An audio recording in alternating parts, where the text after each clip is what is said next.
बिस्मिल्लाहिर्रहमानिर्रहीम। अस्सलामुअलैकुम। इल्म की बात देखने वालों को राव कमर रिजवान नई वीडियो में खुश आमदीद कहता है। दोस्तों, हमारी आज की कहानी एक हकीम साहब की कहानी है। पंजाब के एक गांव में एक हकीम साहब रहा करते थे जिनका नाम हकीम अलीमुद्दीन था।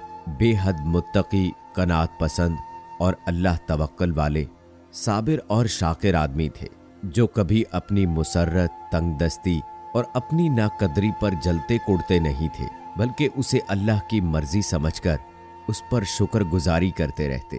उनकी बस्ती में हकीम साहब के मुकाबले में और हकीम भी मौजूद थे जिनकी हिकमत हकीम साहब के मुकाबले में खूब चलती थी। हकीम साहब की बीवी हमेशा इस बात पर शाकी रहती, उनसे लड़ती झगड़ती और अक्सर उनकी किताबें उठाकर घर से बाहर फेंक देती कि क्या फायदा तुम्हारी इस हिकमत का जो घर का चूल्हा न चला सके।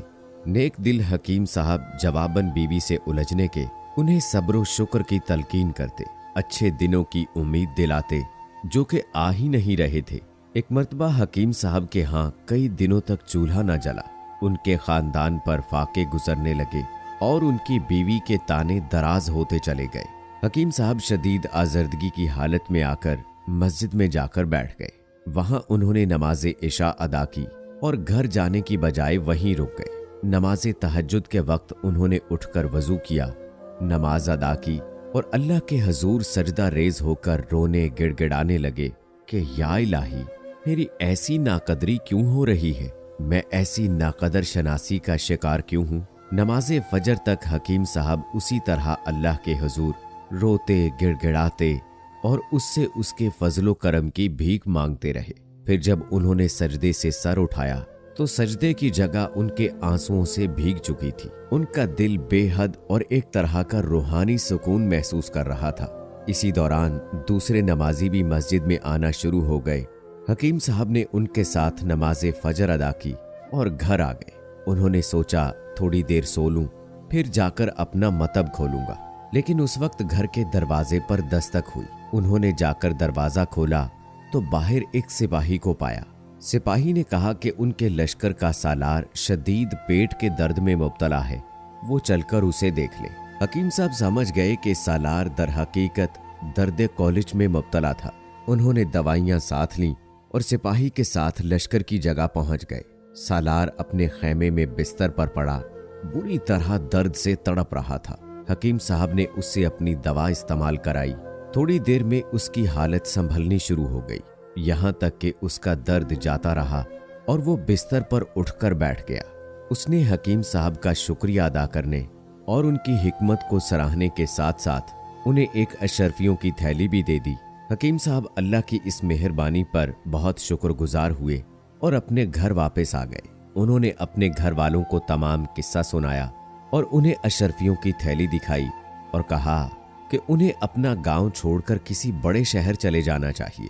वहां वो अपना मतब खोलेंगे। मुमकिन है वहां उनकी हिकमत खूब चल निकले। उनकी बीवी ने उनकी इस तजवीज़ को पसंद किया। चुनाचे ये तय हुआ कि चंद दिनों के बाद वो रख्ते सफ़र बांधकर किसी बड़े शहर रवाना हो जाएंगे। लेकिन उसी शाम लश्कर के सालार की जानिब से एक सिपाही उनका पैगाम लेकर पहुंच गया कि हकीम साहब फौरन अपना रख्ते सफ़र बांध लें और अपने खानदान के साथ फौरन लश्कर के साथ दारुल हुकूमत आगरा चलने के लिए तैयार हो जाएं। हकीम साहब और उनके अहले खाना तैयार होकर फौरन लश्कर से जा मिले और लश्कर के हमरा आगरा रवाना हो गए। रास्ते भर में हकीम साहब सालार की जानिब से अशरफियों की दी गई थैली से अपना मतब कायम करने के तरह तरह के मंसूबे सोचते रहे। उन्होंने फैसला किया कि आगरा जाकर जिस मकान में वो रहाइश इख्तियार करेंगे उसी के एक हिस्से में अपनी दुकान हिकमत खोलेंगे। उनकी ये दुकान रफ्ता रफ्ता तरक्की करती चली जाएगी। लेकिन अब रहमत खुदाबंदी पूरी तरह अपने जोश में आ चुकी थी। हकीम साहब की अल्लाह के हजूर सजदा रेजी और गिरिया उजारी ने अल्लाह के अर्श को हिला दिया था। जो ही ये लश्कर आगरा पहुंचा, उन्हें इत्तला मिली कि नूर जहां बेगम शदीद अर्कुन निसा में मुब्तला, कई दिनों से हिलने जुलने चलने फिरने से माजूर बिस्तर पर पड़ी है। शाही अतिबा और दीगर हुक्माओं की दवाएं और तदबीरें कोई काम नहीं कर रही। इत्तला पाते ही नौवारद लश्कर का सालार शहंशाह जहांगीर की खिदमत में हाजिर हुआ। اس نے اسے حکیم علمُالدین انصاری کے بارے میں بتایا، ان کے ہاتھوں اپنی شفایابی کا واقعہ سنایا اور ان کی حکمت کی تعریف کرتے ہوئے اسے بیگم کے علاج کی تجویز دی۔ جہانگیر پہلے ہی اپنی ملکہ کی طبیعت کی ناسازی کی وجہ سے کافی پریشان تھا اور ہر طرح کے علاج معالجے کے لیے تیار تھا۔ وہ فوراً راضی ہو گیا اور حکیم صاحب کو بلا کر انہیں ملکہ کے علاج کا حکم دیا۔ حکیم صاحب نے ملکہ کی فسد کھلوائی اور فاسد خون نکالا، غذا اور پرہیز بتایا۔ اللہ کے حکم سے چند دنوں کے اندر اندر ملکہ مکمل صحت یاب ہو کر بستر سے اٹھ کر چلنے پھرنے لگی۔ اسی مسیحائی پر جہانگیر نے حکیم صاحب کو نہ صرف بھاری انعامات اور کرامات سے نوازا بلکہ وزیر خان کے لقب سے سرفراز کرتے ہوئے انہیں شاہی طبیب کا عہدہ عطا کیا۔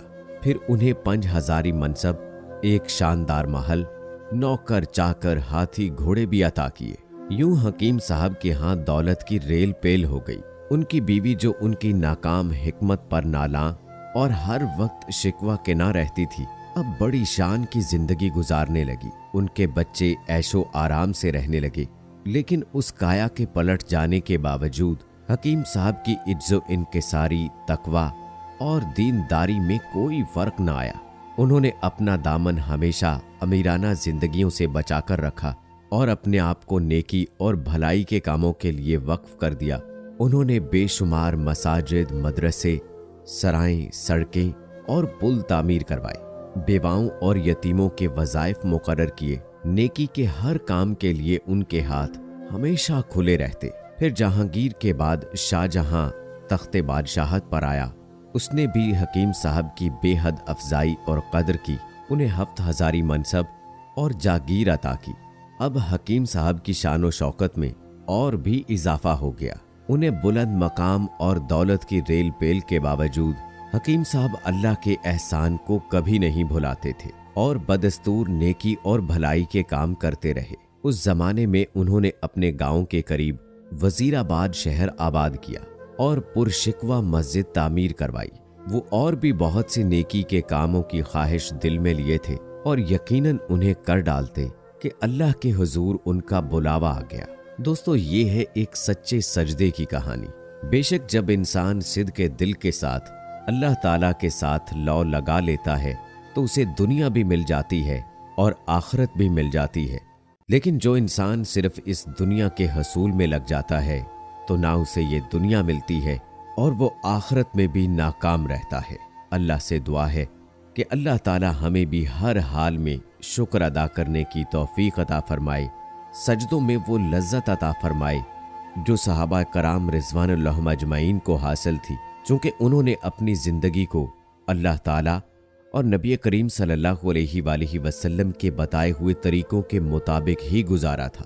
اللہ سے دعا ہے کہ اللہ تعالیٰ ہمیں اپنے اور نبی کریم صلی اللہ علیہ وآلہ وسلم کے بتائے ہوئے طریقوں کے مطابق زندگی گزارنے کی توفیق عطا فرمائے۔ آمین ثم آمین۔ امید کرتے ہیں دوستو ہماری آج کی یہ ویڈیو آپ کو پسند آئی ہوگی۔ اس ویڈیو کی پسندیدگی کے اظہار کے لیے اس کو لائک کریں، شیئر کریں اپنے دوستوں کے ساتھ، کمنٹ باکس میں اپنی رائے کا اظہار لازمی کیجیے گا، اور اگر آپ نے ابھی تک ہمارا چینل علم کی بات سبسکرائب نہیں کیا ہے تو ابھی سبسکرائب کر لیں۔ ملتے ہیں اگلی ویڈیو میں، تب تک کے لیے اللہ حافظ۔